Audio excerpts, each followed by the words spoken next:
നമുക്കെല്ലാവർക്കും കഴിക്കാൻ ഇഷ്ടമുള്ള നല്ലൊരു നാടൻ പലഹാരമാണല്ലേ കൊഴുക്കട്ട. നല്ലൊരു വെറൈറ്റി ടേസ്റ്റുള്ള ഈ ഒരു മഞ്ഞ സുന്ദരി കൊഴുക്കട്ട കഴിച്ചിട്ടുണ്ടോ? ഇതാണ് പഴം കൊഴുക്കട്ട. ഏത്തപ്പഴം ചേർത്തിട്ടാണ് ഈ ഒരു കൊഴുക്കട്ട ഉണ്ടാക്കുന്നത്. ഇതുണ്ടാക്കാനായിട്ട് തേങ്ങയൊന്ന് വിളയിച്ചെടുക്കാം. ഉരുക്കിയ ശർക്കരയിലേക്ക് തേങ്ങ ചിരവിയതും ഏലക്കാപ്പൊടിയും കുറച്ച് നെയ്യും കൂടി ചേർത്ത് നന്നായിട്ട് വരട്ടിയെടുക്കാം. എന്നിട്ട് സ്റ്റൗ ഓഫ് ചെയ്ത് ചൂടാറി കഴിയുമ്പോൾ ഇതുപോലെ ഒന്ന് ഉരുട്ടി ബോൾസാക്കി വെക്കാം കേട്ടോ. ഇനി ഈ കൊഴുക്കട്ടയ്ക്ക് ആവശ്യമായ ഏത്തപ്പഴം ഒന്ന് പുഴുങ്ങിയെടുത്തിട്ട് അതിൻ്റെ തൊലിയും നടുക്കുള്ള ഒരു കുരുവൊക്കെ കളഞ്ഞ് നന്നായിട്ട് ഇതുപോലെ ഒന്ന് ഉടച്ചെടുക്കാം. ഇനി ഇതിലേക്ക് അരിപ്പൊടി ചേർത്ത് കൊടുക്കാം. ഒട്ടും പൊട്ടിപ്പോവാത്ത നല്ല സോഫ്റ്റ് പെർഫെക്റ്റ് കൊഴുക്കട്ട ഉണ്ടാക്കണം എന്നുണ്ടെങ്കിൽ നല്ല അരിപ്പൊടി തന്നെ വേണം. അതുകൊണ്ട് തന്നെ ഞാനിവിടെ മദേഴ്സിൻ്റെ അരിപ്പൊടിയാണ് എടുത്തിട്ടുള്ളത്. ഈ അരിപ്പൊടി ഉപയോഗിച്ച് കൊഴുക്കട്ട മാത്രമല്ല അപ്പം, ഇടിയപ്പം, പത്തിരിയൊക്കെ പെർഫെക്റ്റ് ആയിട്ട് ഉണ്ടാക്കിയെടുക്കാം. മദേഴ്സിൻ്റെ എല്ലാത്തരം പുട്ടുപൊടികളും മസാലപ്പൊടികളും പായസം മിക്സും ഒക്കെ മാർക്കറ്റിൽ അവൈലബിൾ ആണ്. ഇതിലേക്ക് 2 കപ്പ് അരിപ്പൊടിയും പാകത്തിനുപ്പും ചേർത്തൊന്ന് മിക്സ് ചെയ്ത ശേഷം കുറേശ്ശെയായിട്ട് തിളച്ച വെള്ളം ഒഴിച്ചൊന്ന് മിക്സ് ചെയ്തെടുക്കാം.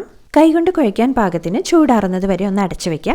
അതിനുശേഷം അതിലേക്ക് കുറച്ച് വെളിച്ചെണ്ണയും കൂടി ഒഴിച്ച് നല്ല മയത്തിലൊന്ന് കുഴച്ചെടുക്കാം. ഇനി കൊഴുക്കട്ട ഉണ്ടാക്കിയെടുക്കാം. കുറച്ച് മാവെടുത്തൊന്ന് ഉരുട്ടിയിട്ട് നടുക്കൊരു കുഴി പോലെ ആക്കിയിട്ട് തേങ്ങ വിളയിച്ചത് വെച്ച് കൊടുത്ത് ഒന്ന് ക്ലോസ് ചെയ്ത് ഉരുട്ടി ഒന്ന് ഷേപ്പാക്കി എടുക്കാം. ഇനി ഇത് സ്റ്റീമറിൽ വെച്ചിട്ട് 20 മിനിറ്റ് ഒന്ന് കുക്ക് ചെയ്തെടുക്കാം. അപ്പോഴേക്കും നല്ല പെർഫെക്റ്റ് ആയിട്ടുള്ള ഒട്ടും പൊട്ടിപ്പോവാത്ത നല്ല സോഫ്റ്റ് പഴം കൊഴുക്കട്ട റെഡി ആവും കേട്ടോ. ഇതുവരെ കൊഴുക്കട്ട ഉണ്ടാക്കിയിട്ട് ശരിയായിട്ടില്ലെങ്കിൽ മദേഴ്സിൻ്റെ അരിപ്പൊടി കൊണ്ടൊന്ന് ഉണ്ടാക്കി നോക്കൂ.